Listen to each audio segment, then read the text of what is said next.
Hi everyone, what's up? I'm finally back with a new video, and this is going to be a top 10 video.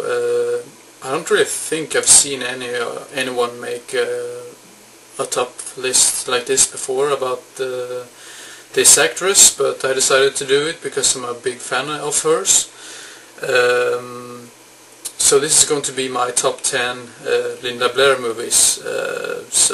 Yeah, let's begin immediately. At number 10 we got the movie which I just own in this triple pack. Unfortunately it is cut, so I need to get a hold of the uncut version as well, so I had to upload this whole box set basically. But the movie I'm talking about is Red Heat. I don't know if you can see it right there. Yeah, Red Heat. Not to be confused with the Arnold Schwarzenegger movie, because this movie came out, I think this came out like 2 or 3 years before the Arnold Schwarzenegger movie, and just those two movies are just completely different. I mean, they don't have anything to do with each other, so yeah. But Red Heat at number 10. And then we got a movie with David Hasselhoff as well, and of course Linda Blair. At number 9 we got Bailout. This is pretty bad actually, but it's so bad it gets funny and entertaining, in my opinion. Yeah, entertaining and a lot of great action sequences in this, so yeah, Bailout. And at number 8 we got a slasher, or yeah, a horror movie from 81, and yeah, you already know what movie it is, I think, and the movie is Hell Night.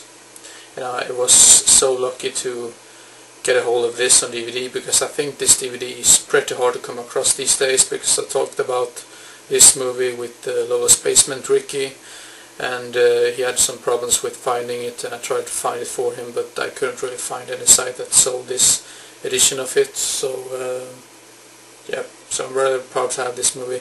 Now I'm talking about something completely else. Yeah, Hell Night at number 8. And at number 7 we got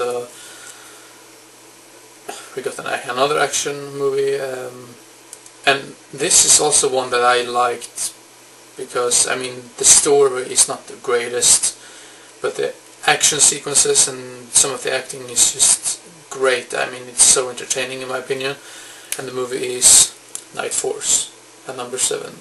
I think this is very hard to come across.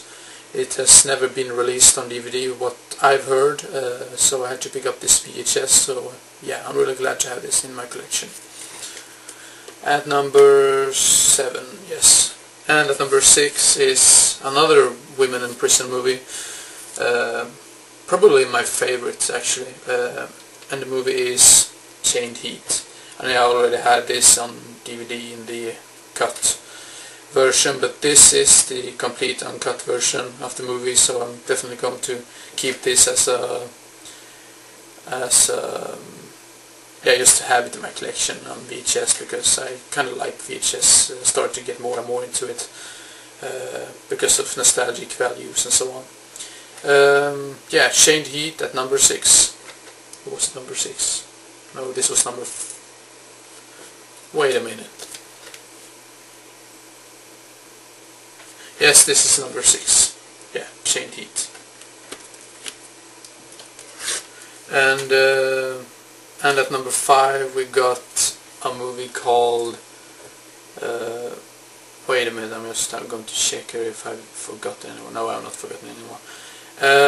Then at number 5 we got, yeah, Ruckus. Sorry for that, I just lost count. This is probably the movie that First Blood Rambo tried to rip off, because it's almost the same story, at least for the first 30 minutes and so on. Yeah, I loved this movie. Ruckus, if you ever come across it, pick it up. I had to pick up this German edition of it, because it hasn't been released on DVD in Sweden, so yeah, Ruckus at number 5. And at number 4 is a movie which I don't have on DVD, but I just ordered it just about an hour ago or something. And the movie is called Born Innocent, and I loved that movie so much. I mean, I bought it and it was pretty expensive, but I just thought it was a great movie and I just had to pick it up. It's a made-for-TV movie. It was made back in '74. It's very tragic, and but still I think the acting in it is absolutely amazing and great for a made-for-TV movie, if you say so. So, Born Innocent at number 4. And at number 3 is probably a shocker for most of you, but I think I've already said that I'm a big fan of this movie, but I know a lot of people hate this, but I really enjoyed this movie. So yeah, The Exorcist 2, The Heretic. It's just my opinion. I was a big fan of it. I mean, it's not as good as the first one, but if you just watch it for what it is, and if you watch it as a separate movie, it's really amazing in my opinion, and I think it's so underrated. Yeah, just my opinion. So yeah, The Exorcist 2, The Heretic at number 3. Yeah. And at number 2 is an exploitation movie from the early 80s, and you probably already know what movie it is, because this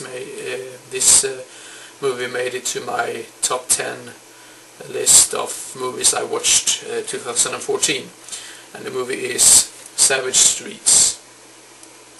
It has a great soundtrack, and I like the acting and the bad guys and yeah, everything with this movie. I'm a huge fan of this movie, so if you haven't seen it, check it out. I can really recommend it. And I don't really think you already know what movie it is on number 1, and the movie is the first, The Exorcist. Enough said. At number 1. Thank you very much for watching, and I hope you enjoyed and didn't get bored, and hopefully I'm going to make some sort of slasher review or so on in the near future, because I've done a lot of updates and top 10 videos lately, so I'm probably going to go back to the reviews again. Yeah, hope you enjoyed and didn't get bored, and I hope to see you again as soon as possible. So see you next time. Bye bye.